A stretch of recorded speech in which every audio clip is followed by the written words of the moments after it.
O nosso texto é Miqueias, capítulo 7. Miqueias, capítulo 7.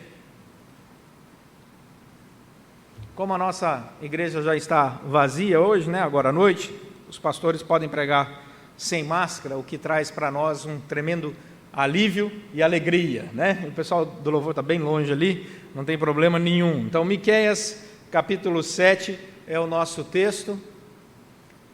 E o texto começa assim, lá em Miqueias, capítulo 7. Ai de mim, porque estou como quando são colhidas as frutas do verão, como os rabiscos da vidima. Não há cacho de uvas para chupar, nem figos temporãos que a minha alma deseja. Pereceu da terra o piedoso, e não há entre os homens um que seja reto.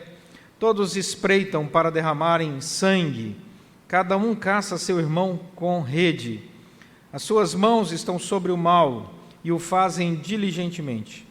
O príncipe exige condenação, o juiz aceita suborno. O grande fala dos maus desejos de sua alma, e assim todos eles juntamente urdem a trama. O melhor deles é como um espinheiro, o mais reto é pior do que uma sebe de espinhos.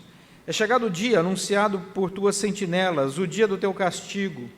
Aí está a confusão deles. Não creais no amigo, nem confieis no companheiro. Guarda a porta de tua boca, aquela que reclina sobre o teu peito. Porque o filho despreza o pai, a filha se levanta contra a mãe, a nora contra a sogra. Os inimigos do homem são os da sua própria casa. Eu, porém, olharei para o Senhor e esperarei no Deus da minha salvação. O meu Deus me ouvirá. Ó inimiga minha, não te alegres a meu respeito. Ainda que eu tenha caído, levantar-me-ei. Se morar nas trevas, o Senhor será a minha luz. Sofrerei a ira do Senhor, porque pequei contra ele, até que julgue a minha causa e execute o meu direito. Ele me tirará para a luz, e eu verei a sua justiça. A minha inimiga verá isso, e a ela cobrirá a vergonha, a ela que me diz: onde está o Senhor teu Deus? Os meus olhos a contemplarão, agora será pisada aos pés como a lama das ruas. No dia da reedificação dos teus muros, nesse dia serão os teus inimigos removidos para mais longe. Nesse dia virão a ti desde a Síria até as cidades do Egito, e do Egito até o rio Eufrates, e do mar até o mar, e da montanha até a montanha. Todavia, a terra será posta em desolação por causa dos seus moradores, por causa do fruto das suas obras. Apacenta o teu povo com o teu bordão, o rebanho da tua herança, que mora sós no bosque, no meio da terra fértil. Apacentem-se em Bazã e Gileade, como nos dias de outrora. Eu lhe mostrarei maravilhas como nos dias da tua saída na terra do Egito. As nações verão isso e se envergonharão de todo o seu poder. Porão a mão sobre a boca e os seus ouvidos ficarão surdos. Lamberão o pó como serpentes, como répteis à terra. Tremendo sairão dos seus esconderijos e tremendo virão ao Senhor, nosso Deus, e terão medo de ti. Quem, ó Deus, é semelhante a ti, que perdoas a iniquidade e te esqueces da transgressão do restante da tua herança? O Senhor não retém a sua ira para sempre, porque tem prazer na misericórdia. Tornará a ter compaixão de nós, pisará aos pés as nossas iniquidades, e lançará todos os nossos pecados nas profundezas do mar. Mostrarás a Jacó a fidelidade e a Abraão a misericórdia, as quais juraste aos nossos pais desde os dias antigos. Vamos orar mais uma vez. Deus, fala ao nosso coração, ilumina a nossa mente para entendermos a tua boa, agradável e perfeita vontade nas nossas vidas. É o que pedimos em nome de Jesus Cristo. Amém. Esse texto é um texto bastante interessante, porque Miqueias, assim como nós, está vivendo um momento de muita perturbação e muita tristeza. Miqueias, assim como nós, é um homem que tem uma grande intimidade, uma caminhada com Deus. Ele morava numa cidade chamada Moresete. Essa cidade era uma cidadezinha pequena, a 32 quilômetros a sudeste de Jerusalém. E ele foi chamado para ser o profeta do Senhor entre 738 e 698 antes de Cristo.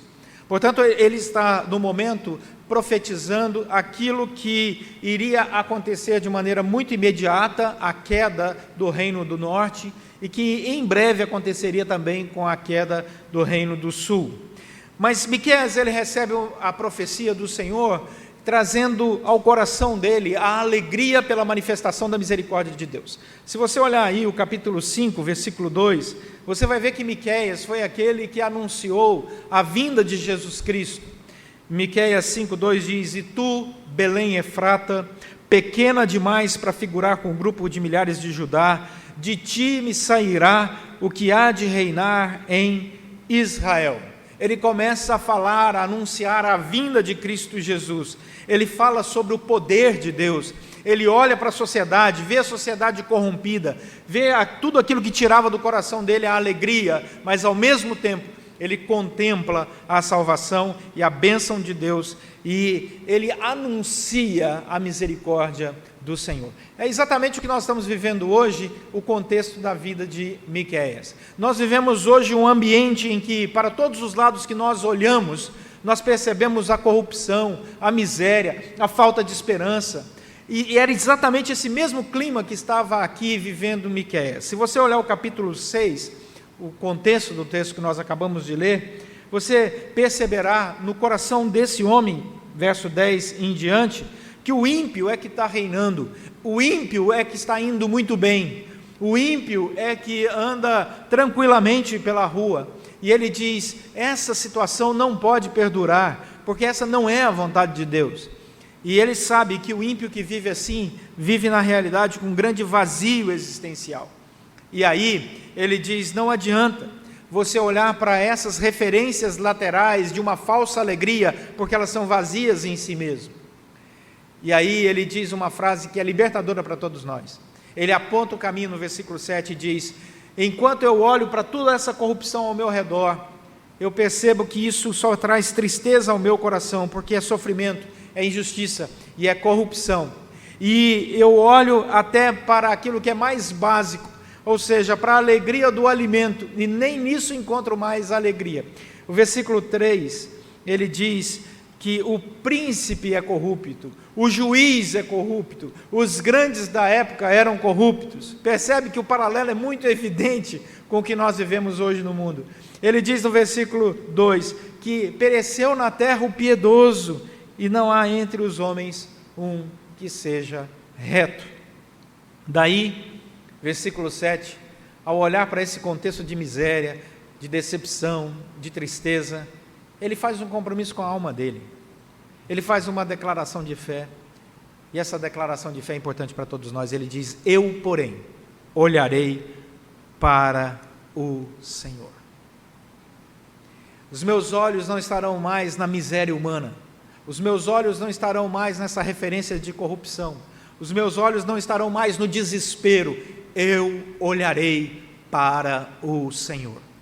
Eu olharei para o Senhor. E aí vem uma pergunta que não quer calar: como olhar para um Deus que é invisível? Como fazer um compromisso de sua alma, de olhar para um Deus que não se pode ver? Se olhar para o Senhor é a única solução no meio do caos, a pergunta é: aonde podemos ver Deus? Em Romanos capítulo 1, Paulo responde, dizendo que o que de Deus se pode conhecer é claramente manifesto nas coisas que Ele criou. Paulo vai dizer: nós podemos ver o nosso Deus Todo-Poderoso, Criador dos céus e da terra, pelo simples fato de contemplarmos a natureza e de percebermos os detalhes da criação, a beleza da criação, a harmonia da criação, esse ecossistema maravilhoso. Isso não é obra do acaso, tem um Deus Criador. Quando nós olhamos para os seres humanos, para essa maravilhosa obra do Senhor, é possível contemplar a beleza do nosso Deus. E Miqueias disse algo que nós hoje podemos contemplar com muito mais alegria, porque ele anunciou a vinda do Deus encarnado. Ele disse: eu vou olhar para o Senhor. Ele olhava com os olhos da fé, da expectativa da vinda da segunda pessoa da Santíssima Trindade, do Deus Criador de todas as coisas, que iria se encarnar e morrer por nós e ressuscitar o terceiro dia. E Miqueias recebe essa palavra profética, mas nós hoje temos o privilégio de sermos testemunhas de uma história que vem comprovar toda a expectativa desse profeta, 700 anos antes de Cristo, que olhava pela fé na vinda do Messias, e nós hoje podemos, 2000 anos depois da vinda de Cristo, olhar com a mesma fé, mas com a certeza e a alegria de que o Messias já veio, já viveu, o túmulo está vazio, e isso é um fato histórico. Miqueias disse: eu olharei para o Senhor. E nós também somos chamados por Deus para contemplarmos a esse Senhor que já veio, que partiu, deixou o Espírito Santo, mas que voltará. E esse Espírito fala ao nosso coração. Isaías 46, 5, o profeta anuncia a palavra do Senhor, e o Senhor diz: a quem vocês poderão me comparar? A quem eu sou igual? Moisés, quando foi chamado pelo Senhor, disse: Senhor, como eu vou apresentar o Senhor para as pessoas? Como eu vou dizer que o Senhor me chamou? Qual é o teu nome, se eu não posso nem te apresentar visualmente? O Senhor diz: eu sou tudo isso. Essa é a beleza quando o Senhor Jesus disse isso também: eu sou. Eu olharei para o Senhor, Ele será a minha referência, disse Miqueias. Ele será aquele que meus olhos contemplarão. Eu não tenho dúvidas quanto a isso. Lá em Isaías, no capítulo 45, o verso 22, o texto é lindíssimo, quando Isaías, profetizando a palavra do Senhor, diz o seguinte, em Isaías 45, verso 22, olhai para mim e sede salvos, vós, todos os limites da terra, porque eu sou Deus e não há outro. Não adianta você procurar e encontrar um outro Deus, não existe outro Deus, só existe um Deus verdadeiro.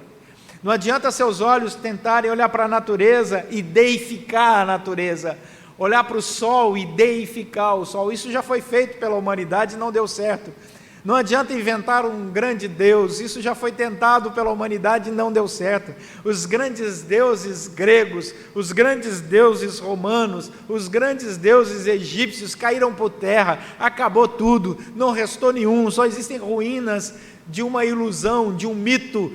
O único Deus verdadeiro que criou todas as coisas continua mantendo todas as coisas.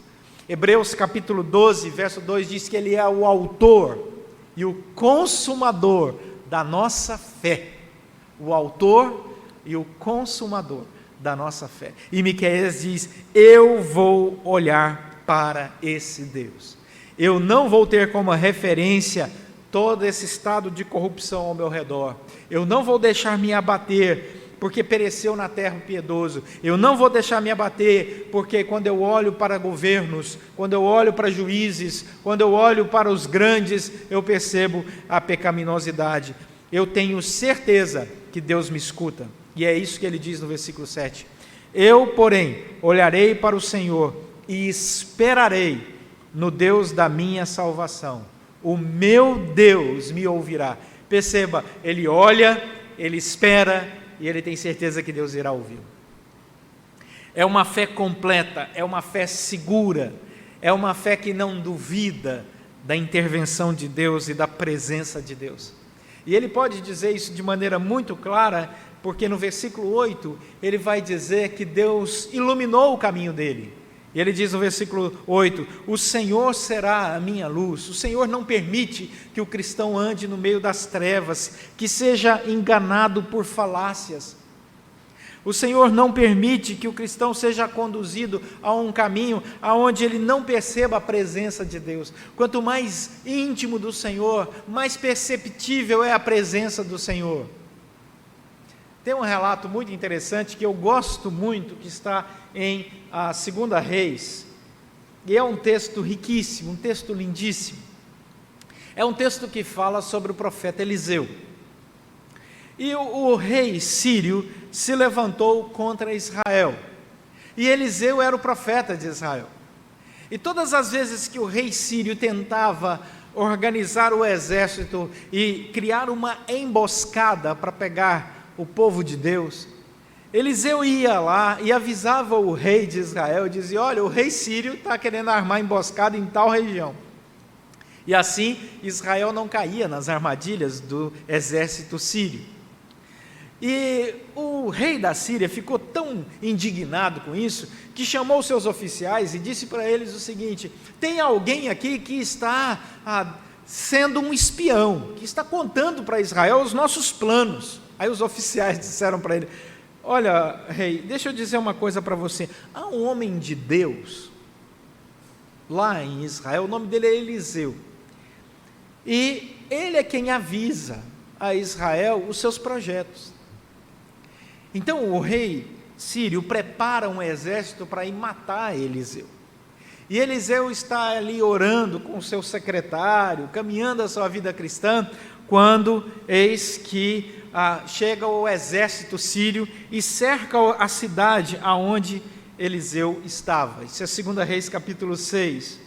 E aí, versículo 15 diz assim: tendo se levantado muito cedo o moço, secretário do homem de Deus, e saído, eis que as tropas, cavalos e carros haviam cercado a cidade. Então o seu moço lhe disse: ai, meu senhor, o que faremos? Perceba, todo o exército está agora cercando a cidade, é um exército contra um homem. Então Eliseu responde para o seu secretário: não temas, porque mais são os que estão conosco do que os que estão com eles. O secretário de Eliseu deve ter pensado: que história é essa? Tem um exército ao nosso redor, vamos morrer aqui. E aí Eliseu ora, diz o verso 17: Senhor, peço-te que lhes abras os olhos para que vejam. O Senhor abriu os olhos do moço, desse secretário de Eliseu, e ele viu que o monte estava cheio de cavalos e carros de fogo em redor de Eliseu. E como desceram contra ele, orou Eliseu ao Senhor e disse: fere, peço-te, esse exército sírio de cegueira. E assim aconteceu. E Eliseu conduziu e guiou esse exército, agora que não sabia mais nem andar, nem fazer absolutamente nada, porque estava completamente cego, até o centro da cidade de Samaria. E quando o nosso Deus trouxe luz de novo aos olhos daquele exército inimigo, eles perceberam que ele estava no meio da cidade de Samaria, e agora cercado por todo o exército de Israel. E aí o rei de Israel pergunta: e agora? Eles dizem: vamos matar esse povo no meio da cidade? O inimigo que veio contra você? Eliseu diz: não, de jeito nenhum. Nós vamos oferecer para eles um banquete, e eles vão comer, eles vão beber, e eles serão despedidos desta forma. Miqueias diz assim: eu olho ao redor, vejo a corrupção, vejo a tristeza, e os meus olhos não param nessas coisas. Eu olho para esse Deus que posso ver pela fé.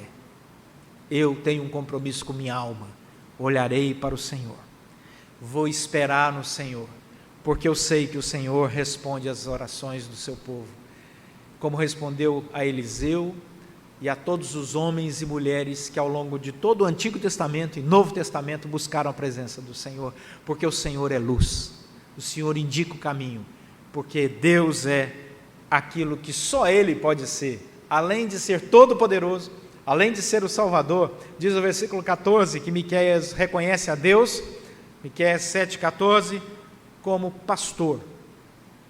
Miqueias 7,14 diz: apacenta o teu povo com teu bordão, o rebanho da tua herança. Quando nós olhamos para o nosso Deus, percebemos que Ele deseja se relacionar com o seu povo. Foi para isso que Ele criou toda a humanidade. Deus amava andar com Adão e Eva na virada do dia pelo jardim. Deus nos criou para esse relacionamento. Mas o homem virou as costas para Deus por causa do pecado, do desejo de construir uma agenda sem Deus.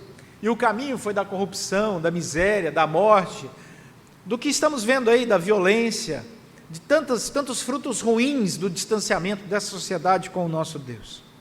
E aí vem Miqueias e diz: eu não vou olhar para essas coisas, eu vou olhar para o Senhor. Sabe por quê? Porque Deus me escuta, porque Deus ilumina o meu caminho, mas porque Deus é meu pastor. Jesus Cristo falou isso em João 10, 11. Quando Jesus vem, Ele diz: eu sou o bom pastor. Ele não diz: eu sou um pastor. Ele diz: eu sou o bom pastor. E o bom pastor é aquele que dá a vida pelas ovelhas. E o único pastor que deu a vida pelas ovelhas foi Jesus Cristo. Essa morte foi eficiente e suficiente. Nenhum outro pastor precisa morrer pelas ovelhas. Ninguém mais precisa morrer uns pelos outros. A morte de Jesus Cristo na cruz do Calvário é suficiente e eficiente para todo aquele que nele crê. Ele é o nosso pastor. Ele nos ensina, Ele nos conduz, Ele nos alimenta, Ele nos protege. E Miqueias diz: o meu coração está tranquilo no meio de toda essa situação tenebrosa. Eu olho para o Deus que é meu pastor. Colossenses capítulo 1, os versos 20 e 21, diz que aquela obra maravilhosa desse bom pastor, Jesus Cristo, por nós, na cruz do Calvário, expôs publicamente ao desprezo todo o principado e toda a potestade. Não há nem mais poderes espirituais que podem atingir um cristão e tirar desse cristão esse relacionamento de fé com o Senhor, porque o nosso bom pastor nos segura, o nosso bom pastor nos acompanha, o nosso bom pastor nos dirige. Isso é uma promessa de Deus, lá do Antigo Testamento, que se cumpre no Novo Testamento. Isaías já profetizara sobre isso no capítulo 1, verso 19, quando Isaías disse o seguinte: se quiserdes e me ouvirdes, comereis o melhor desta terra. Se quiserdes e me ouvirdes, comereis o melhor dessa terra. Mas só vai ouvir a voz do bom pastor as suas ovelhas. Jesus vai dizer isso em João: vocês não me ouvem porque vocês não são minhas ovelhas. Jesus fez essa crítica a quem não cria nele. As minhas ovelhas ouvem a minha voz e me seguem, porque Ele é esse bom pastor. Agora, Miqueias, 700 anos antes da vinda de Cristo Jesus, diz assim: eu não vou olhar para essas coisas, eu vou esperar no Senhor. Eu não vou olhar para essas referências do mundo, porque o Senhor é a minha luz, o Senhor é o meu bom pastor. E toda essa expectativa e experiência de Miqueias, todo esse anúncio profético se cumpre em Cristo Jesus, e nós hoje somos testemunhas dessa maravilhosa obra de Jesus Cristo, que confirmou todo o anúncio profético acerca da sua vinda. Mas aí Miqueias caminha para concluir o seu raciocínio, aqui no capítulo 7, e ele diz uma outra característica de Deus que é maravilhosa. Ele diz: o Senhor não retém a sua ira para sempre. Versículo 18, porque o Senhor tem prazer na misericórdia. Que Deus maravilhoso é esse! No meio de uma sociedade pervertida e corrupta, vem Deus e diz: eu sou o Deus que tenho prazer na misericórdia. Misericórdia é não dar ao criminoso aquilo que ele merece. Isso é misericórdia. O Senhor tem prazer em perdoar. O Senhor tem prazer em abrir o relacionamento dele conosco por sua imensa graça. E Ele nos comunica uma misericórdia tão maravilhosa, tão poderosa, que nós também começamos a usufruir desse sentimento lindo, que para nós passa a ser uma comunicação direta da graça de Deus. Lá em Mateus capítulo 7, capítulo 5, verso 7, o Senhor Jesus vai dizer: bem-aventurados os misericordiosos. Por quê? Porque alcançarão misericórdia. Mas só é possível ser misericordioso se você for humilde de espírito, se você for pacificador, se você for aquele que tem fome e sede de justiça, se você for uma pessoa que tem todas essas características, que são características de alguém que é habitado pelo Espírito Santo. O Espírito Santo que nos dá a capacidade de dizer Senhor, Senhor. O Espírito Santo que nos convence do pecado, da justiça e do juízo. Portanto, é uma obra maravilhosa de Deus, a obra da misericórdia do Senhor é uma obra completa, e Ele transforma o nosso coração, e Ele nos faz até repartir aquilo que temos com os outros, com os necessitados, com alegria, como diz 2 Coríntios, no capítulo 9, nós nos dedicamos em oração, mas nós sabemos que a nossa vida não é para ser vivida na singularidade. Deus nos chamou para a comunhão, Deus nos chamou para o ajuntamento, Deus nos chamou para orarmos uns pelos outros, Deus nos chamou para apoiarmos uns aos outros, nós somos esse rebanho, o rebanho não é feito de uma ovelha só, o pastor nos chama para andarmos juntos, e Miqueias celebra isso. Portanto, há um povo diferente, há um povo guiado por Deus, há um povo que não admite as referências de um mundo corrupto, há um povo que descobriu que a verdade do Senhor é a verdade eterna, que deixa claro que existe um Criador, a partir do momento que olhamos a natureza, que deixa claro que já veio o Messias que morreu por nós na cruz, a partir do momento que olhamos historicamente a vinda de Jesus Cristo, e que deixa claro nos nossos corações que mais bem-aventurado é aquele que dá do que aquele que recebe. Atos capítulo 20, verso 35. Portanto, as nossas referências são outras. A nossa referência de justiça não está na justiça do mundo, mas na justiça de Deus. A nossa referência de amor não está naquilo que o mundo diz, mas naquilo que a palavra do Senhor diz. A nossa referência de comunhão não está no agrupamento ideológico, sociológico, antropológico, mas está na unidade do Espírito Santo, debaixo de um só Senhor, uma só fé, um só batismo. E Miqueias diz, por isso eu olharei apenas para o Senhor. Um teólogo chamado Leslie Newbigin disse o seguinte: a presença de Jesus tira as máscaras da justiça e da religiosidade da face das potestades. Na presença de Jesus, quando chega, retira a máscara falsa da hipocrisia, como se houvesse justiça e religiosidade no meio de potestades. Daí, Miqueias anuncia isso, e nós descobrimos que andar com Cristo Jesus pela fé é mais uma manifestação dessa misericórdia de Deus sobre nossas vidas, que nos resgatou do império das trevas e nos trouxe para o reino do Filho do amor em Cristo Jesus.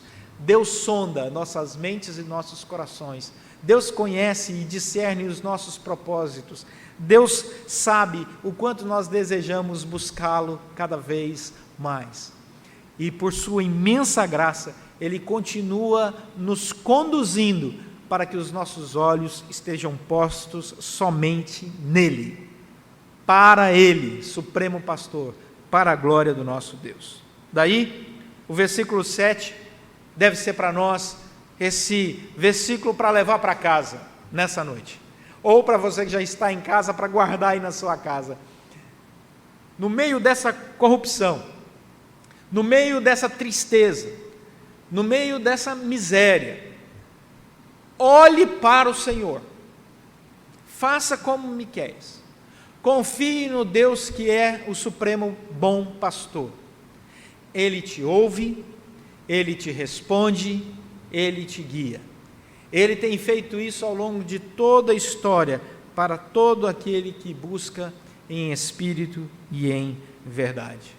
Não deixe seu coração desfalecer, não deixe sua esperança ir embora, mesmo que haja a traição no ambiente mais íntimo, como ele disse aqui no versículo 6, o filho se levanta contra o pai, a filha se levanta contra a mãe, a nora contra a sogra, os inimigos do homem são os da sua própria casa, mesmo que tudo isso, esse ambiente terrível se manifeste na nossa sociedade, tenha o seu olhar voltado para esse Deus maravilhoso, que pode ser reconhecido ao longo da sua caminhada, da sua história, da história da humanidade, porque Ele é Deus presente.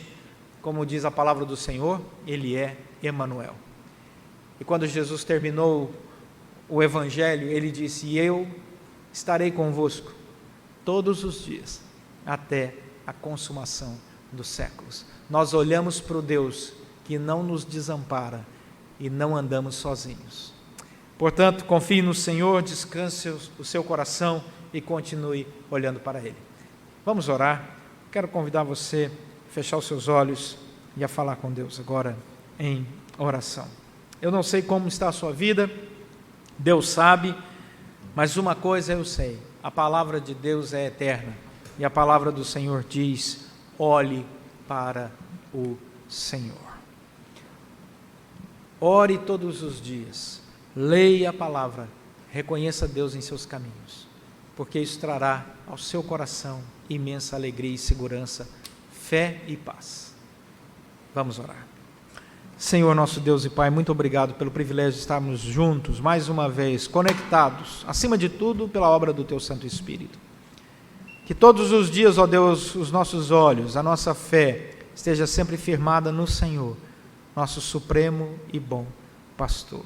E que assim, possamos andar com tranquilidade no coração e na certeza de que o Senhor não nos desampara.